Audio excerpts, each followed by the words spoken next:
ሰላም ጤና ይስጥልን አድማጭ ተመልካቾቻችን ነሐሴ 7 2018 ዓ.ም ወታደራዊ፣ ፖለቲካዊ፣ ዲፕሎማሲያዊ እንዲሁም ደግሞ የግንባር መረጃዎችን ይዤ መጥቻለሁ።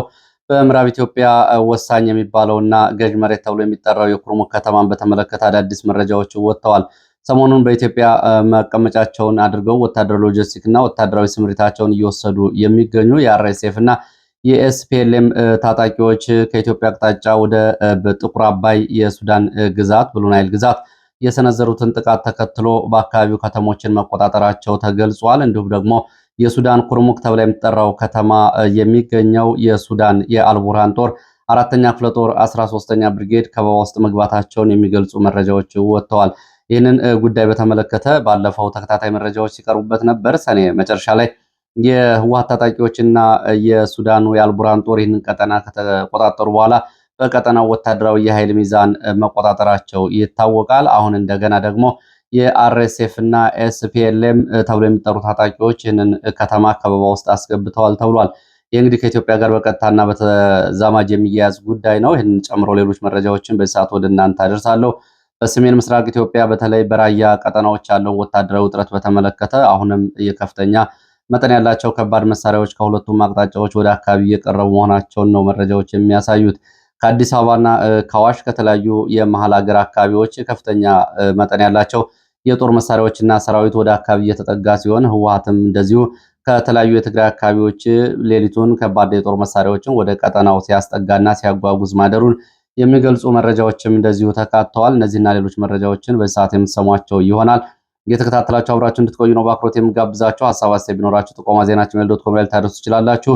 ብዙዎቻችሁ ጥቆማዎችን፣ ሀሳቦችን እያደረሳችሁ ነው። በተለይ የአዲስ አበባን ጉዳይ በተመለከተ ወደ መረጃዎቹ ነው በቀጥታ የሚሄደው። ስለ መልእክቶቻችሁ አመሰግናለሁ። በኢትዮጵያ ነጋዴዎች ከፍተኛ ምሬት እያሰሙ መሆናቸውን ነው የደረሰው ጥቆማና ቤታ የሚያሳየው። በተለያዩ የኢትዮጵያ አካባቢዎች የሚገኙ አነስተኛና መካከለኛ ነጋዴዎች ከአቅም በላይ የሆነ ግብር፣ ተመንና የቅጣት ጫና እንደተጣለባቸው ለኢትዮ ፎከስ ገልጸዋል። ለኢትዮ ፎከስ አስተያየታቸውን የሰጡ ነጋዴዎች እንደገለጹት በመንገድ ላይ በትንንሽ ሱቆች ሻይ ቡና ከሚሸጡ አነስተኛ የንግድ ስራዎች ጀምሮ በመካከለኛ የእህል ንግድ፣ የሆቴል እንዲሁም ደግሞ መለስተኛ የንግድ ዘርፎች ላይ የተሰማሩ በርካታ ዜጎች ከካፒታላቸው ወይም ደግሞ ከመስሪያ ወረታቸው 3 እና 4 እጥፍ በላይ ግብር እየተጠየቁ መሆናቸውን ገልጸዋል። ከነዚህ ቅሬታ አቅራቢዎች መካከል ከምስራቅ ጎጃም ደብረ ማርቆስ ነጋዴዎች በአጠቃላይ በካፒታላችን 3 እና 4 እጥፍ የግብር ተጠይቀናል በሚል አቤቱታ የሚያዳምጣቸው አካል እንደሌለና አማራጭ ማጣታቸውን አንዳንዶቹ ሱቆቻቸውን እየዘጉና አቤቱታ እንኳ የሚሰማቸው እንደሌለ ለኢትዮ ፎከስ ገልጸዋል።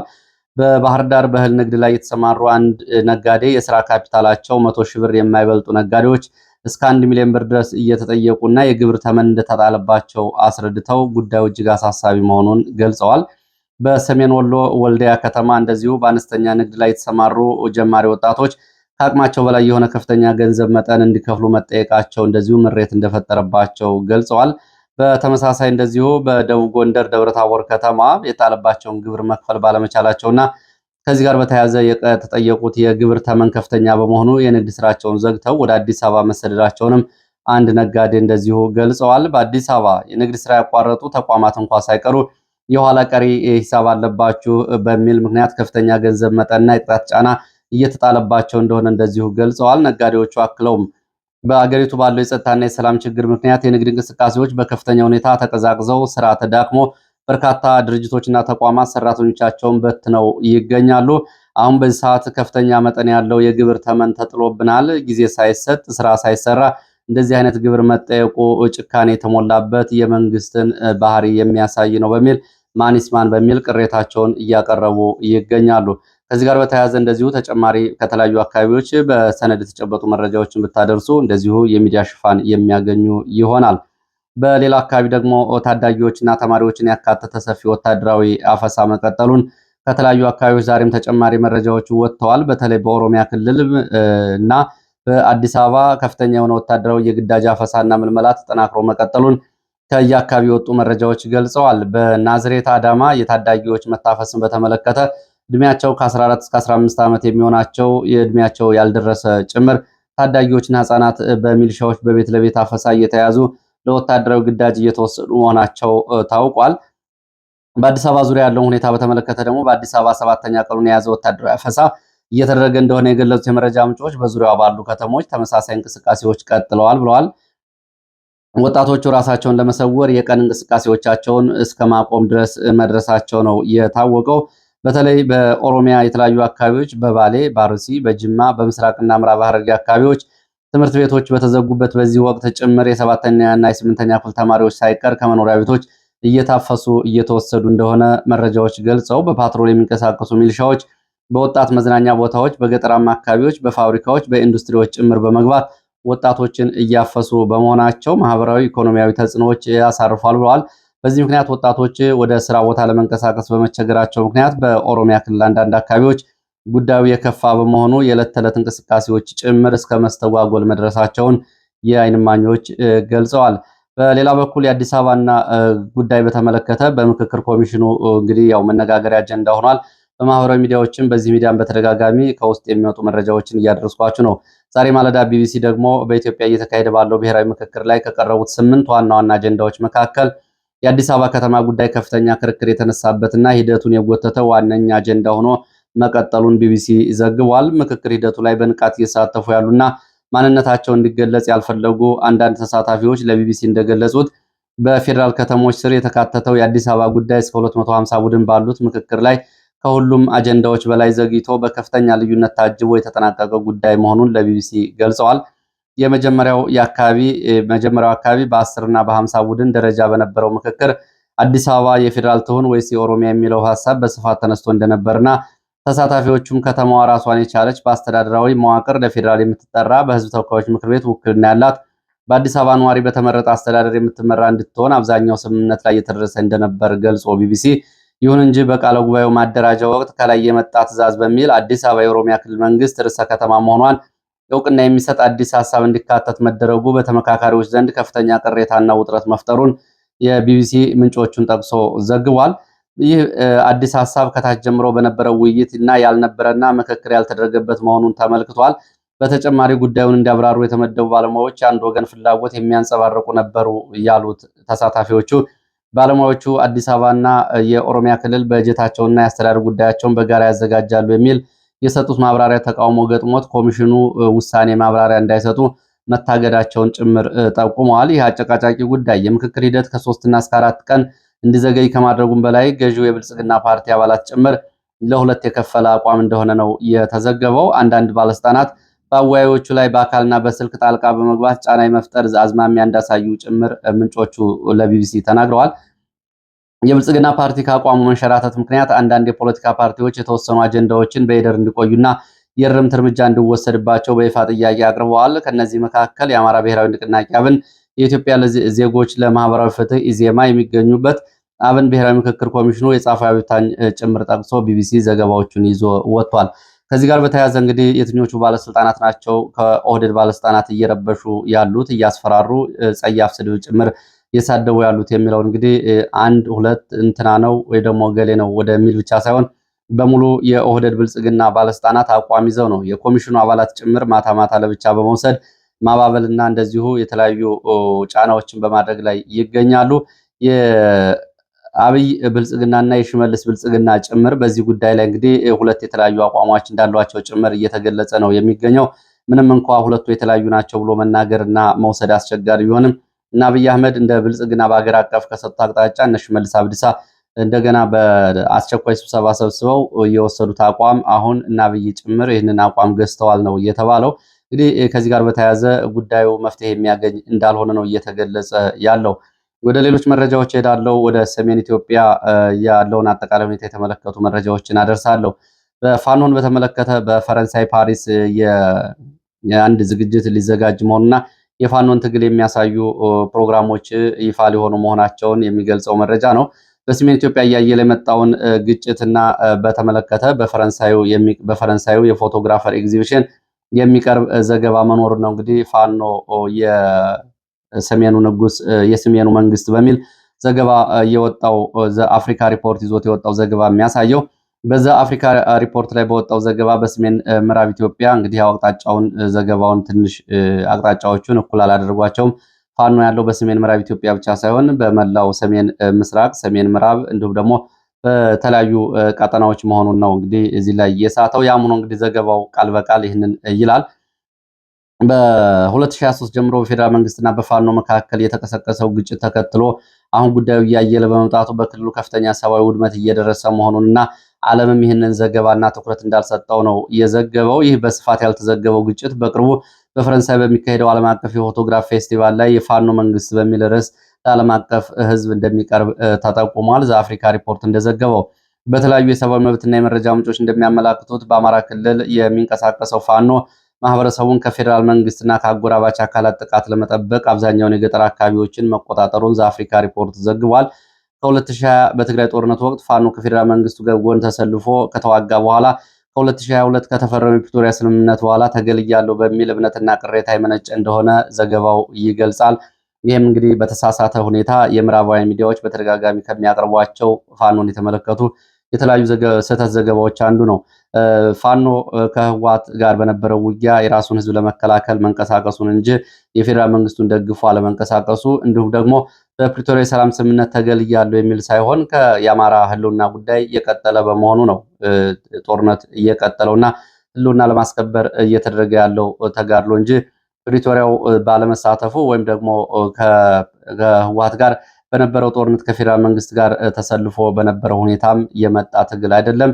ይሄ ትግል 50 ዓመታትን የፈጀ ወደኋላ ወደፊት በተለያዩ የከተማ ትግሎች፣ የፖለቲካ አደረጃጀቶች፣ ህጋዊ ተቃውሞዎች፣ ለውጦች ሲሞከር የቆየ ትግል ነው።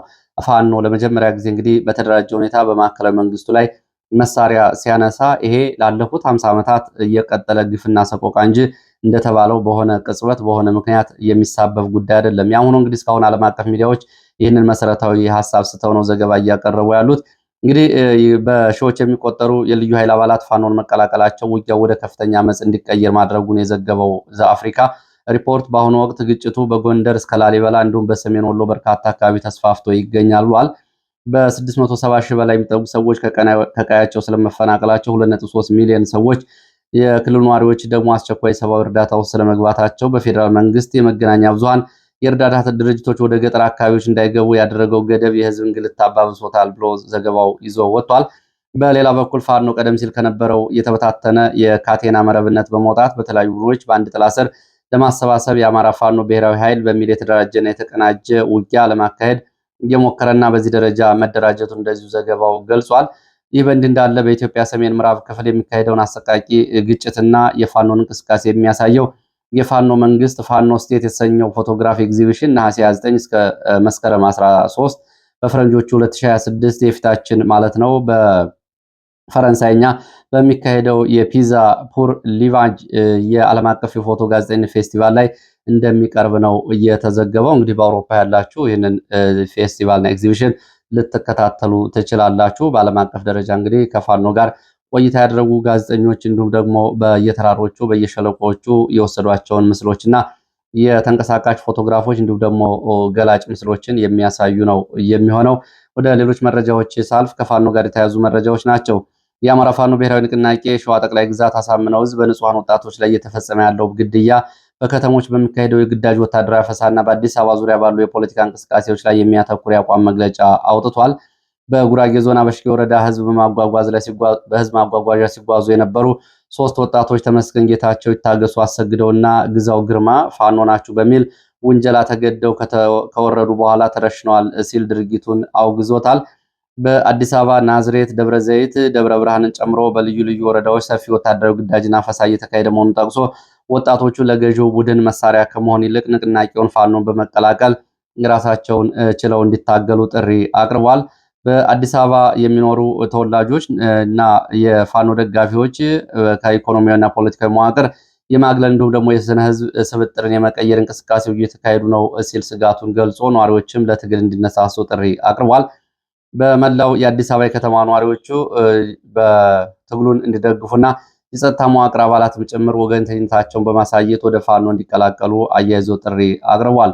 ከዚህ ጋር በተያያዘ እንደዚሁ በሸዋ ቀጠና ያለምንም ውጊያ መስዋዕትነት ሳይከፈል በመረጃና ደህንነት ስራዎች ብቻ በርካታ የሚሆኑ የመንግስት ወታደሮች ከነሙሉ ትጥቃቸው ከድተው ወደ ፋኖ መቀላቀላቸውንም እንደዚሁ በመግለጫው አሳውቋል።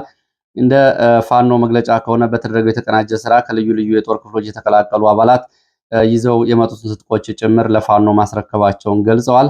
ከ112ኛ አየር ወለድ ክፍለ ጦር ወደ አጼ ምኒልክ ክፍለ ጦር የሻለቃ መሪ አጃቢን ጨምሮ የዲሽቃ ተኳሾች የተለያዩ የነፍስ ወከፍ መሳሪያዎችን እንዲሁም ደግሞ ፈንጅና የደረት ትጥቆችን ይዘው መቀላቀላቸውን ከ605ኛ ኮር ኮማንዶ ክፍለ ጦር ወደ ራስ አበበ አረጋይ የመሰናክል አስወጋጅ የሆኑ የምክትል 10 አለቃ ጨምሮ እንደዚሁ ሌላ ወታደር ተተኳሾችን ይዘው ስለመቀላቀላቸው ከ101ኛ አየር ወለድ ክፍለ ጦር 5ኛ ሻለቃ ወደ አጼ ዳዊት የፋኖ ክፍለ ጦር ስለመቀላቀላቸው ስናይፐር ተኳሽ እንዲሁም ደግሞ የድሽቃ ተኳሽ ጨምሮ ከ112ኛ አየር ወለድ ክፍለ ጦር ወደ ንጉሥ ሳህለ ስላሴ ክፍለ ጦር መሰረታዊ ወታደሮች ትጥቆችን ይዘው ስለመቀላቀላቸው ከ111ኛ ኮማንዶ ክፍለ ጦር ወደ ኃይለ ማርያም ማሞ ክፍለ ጦር ለደህንነታቸው ሲባል ስማቸው ያልተጠቀሰ የወታደሮች ወደ ፋኖ ተተኳሾችን ይዘው ስለመቀላቀላቸውና የቀረቡትና የተቀበሏቸውን መሳሪያዎች ጭምር ይፋ አድርገዋል።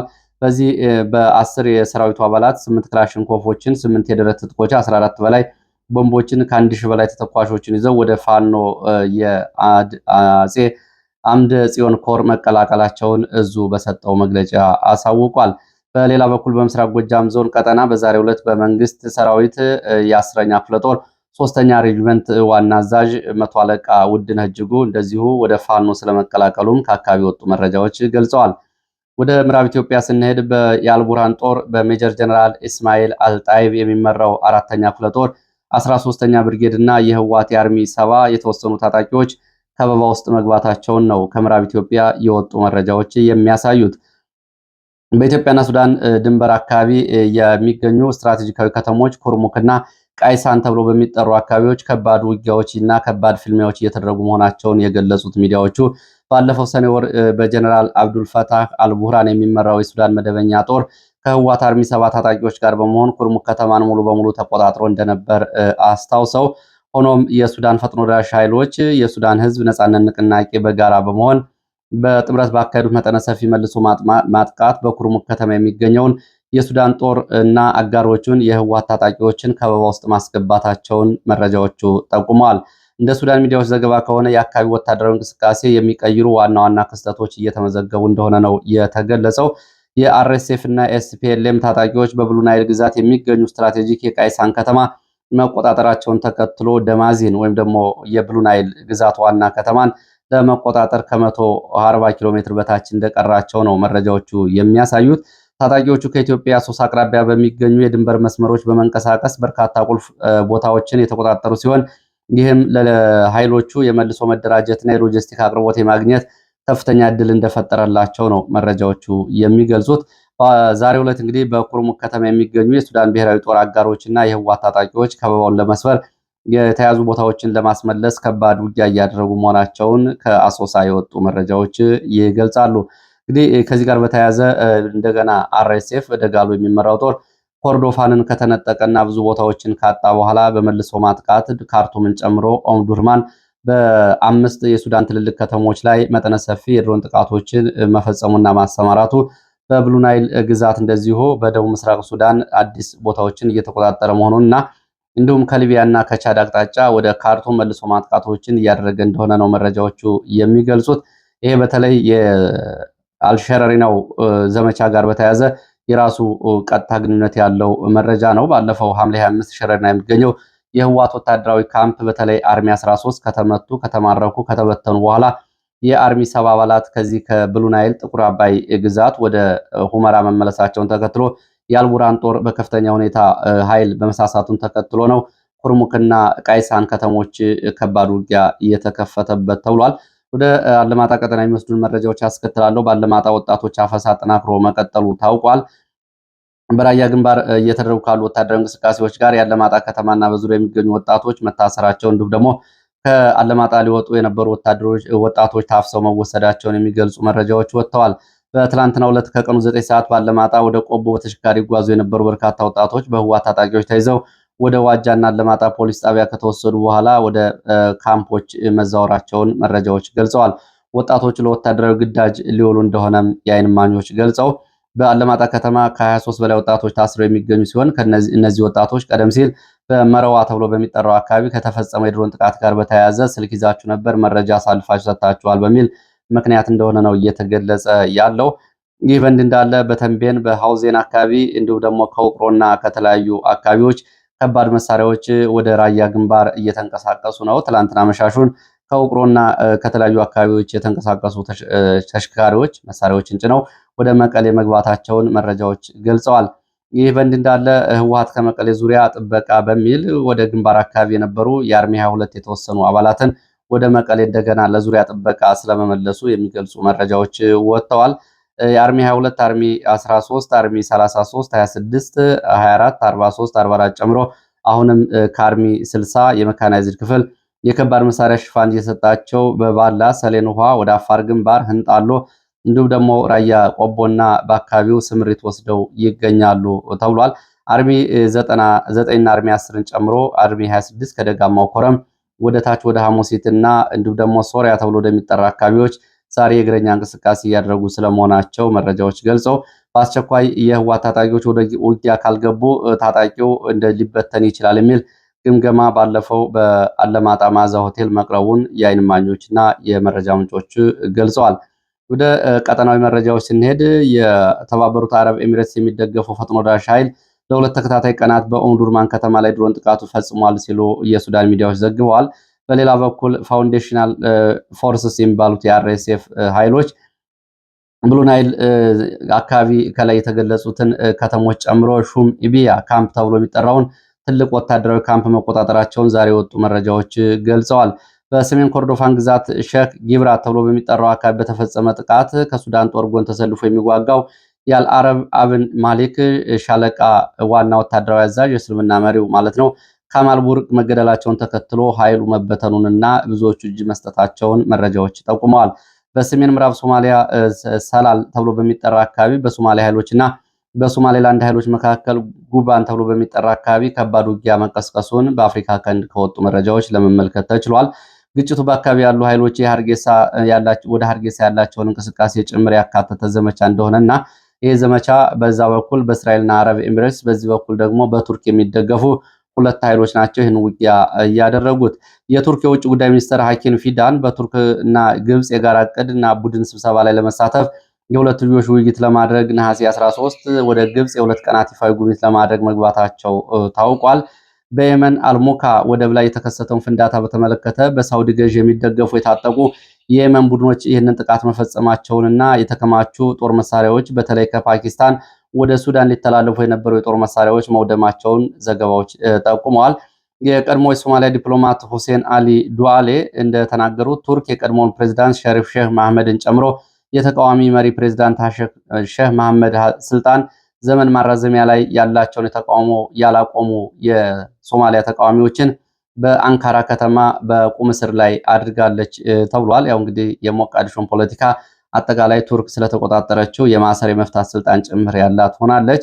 በተባበሩት መንግስታት ድርጅት የቁጥጥር ቡድን በወጣው ሪፖርት መሰረት አልሸባብ የአየር ላይ ቅኝታቸውና የድሮን ጥቃቶችን ለማክሸፍ የሚያስችሉ የድሮን ማክሸፊያዎች ቴክኖሎጂዎችና የሞርተር ጥቃቶችን ርቀት ኢላማ የመምታት ብቃት ለማሳደግ እየሰራ መሆኑን እንደዚሁ የተባበሩት መንግስታት ድርጅት ሪፖርት ገልጿል።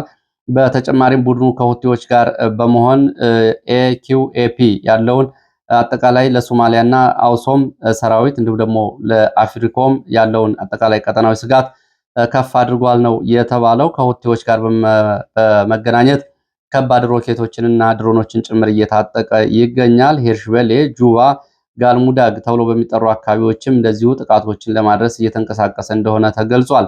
የኢራን የቁድስ ኃይል ከፍተኛ ወታደራዊ አዛዥ ኢስማኤል ቃይ መልእክተኛ በከፍተኛ ጥበቃ ፖርት ሱዳን መግባታቸው ታውቋል። የሱዳን ላይቲንግ ምንጮች እንደዘገቡት አዛዡ እስማኤል እንቅስቃሴው መሪዎችና ከተጽዕኖ ፈጣሪ የሱዳን ጦር መኮንኖች ጋር የተወያዩ ሲሆን ኢራን ለሱዳን የምታደርገውን ወታደራዊ ቴክኒክ ድጋፍ እንዲጨምር ለማድረግ እያሰበ እንደሆነ ታውቋል። ይህም እንግዲህ ቀጠናዊ ቀውስ ነው። ኢራኖች ከአልቡራን ተወካዮች ጋር መነጋገራቸው እንግዲህ ሌላ ዓለም አቀፍ ጉዳዩ ምን ሊሆን ይችላል? በተለይ በእስራኤልና በአሜሪካ በኩል ወደፊት የሚታይ ይሆናል። የሱዳን አብዮታዊ ኃይሎች ሲቪል ዲሞክራት ጥምረት ሳሙድ በሱዳን ጦር አዛዥ አብዱልፈታህ አልቡርሃን በሚደገፈው የፖለቲካ ውይይት ጥሪ ላይ እንደማይሳተፍና ይህንን ውድቅ ማድረጉን አሳውቋል። የየመን ሁቲዎች በሳውዲ አረቢያና በሳውዲ በሚደገፉ ኃይሎች ላይ ጥቃት ለማድረስ የሩሲያን የሳተላይት መረጃዎች እየተጠቀሙ መሆናቸውን የደቡብ የመን ምንጮችን ጠቅሶ ካን ኒውስ ዘግቧል። እንደ ካን ኒውስ ዘገባ ከሆነ ሪያድ ስለ ሁኔታው እንደምታውቅና መረጃውን ለአሜሪካ ማስተላለፏን ነው የዘገበው። እንግዲህ እነዚህ ሁቲዎች በኢራን የሚደገፉ በሩሲያ የስለላ ተቋማት የሚደገፉ መሆናቸውን ተከትሎ በዚህ ቀጠና ከባድ አደጋ ደቅነዋል። ኢትዮጵያና የተባበሩት አረብ ኤሚሬትስ እና እስራኤል በሁለቱም በቀይ ባህርና የአፍሪካ ቀንድ አካባቢዎች አዲስ ስትራቴጂካዊ ጥምረት መመስረታቸውን እንደዚሁ የየመን ሚዲያዎች ዘግበዋል። የኢትዮጵያ ሕዝብና ስፋት የኤሚሬትስ የፋይናንስና ሎጂስቲክ እንዲሁም ደግሞ የእስራኤልን ቴክኖሎጂና ደህንነት ተቀናጅተው በቀጠናው አዲስ ስትራቴጂካዊ ስምምነት ውስጥ መግባታቸውን ነው ሚዲያዎቹ እየዘገቡት። ለሰዓት የነበሩ መረጃዎች እነዚህ ናቸው። ስለተከታተላችሁ በእጅጉ አመሰግናለሁ። በሌላ ተመሳሳይ መርሃ ግብር እስከምንገናኝ መልካም ጊዜ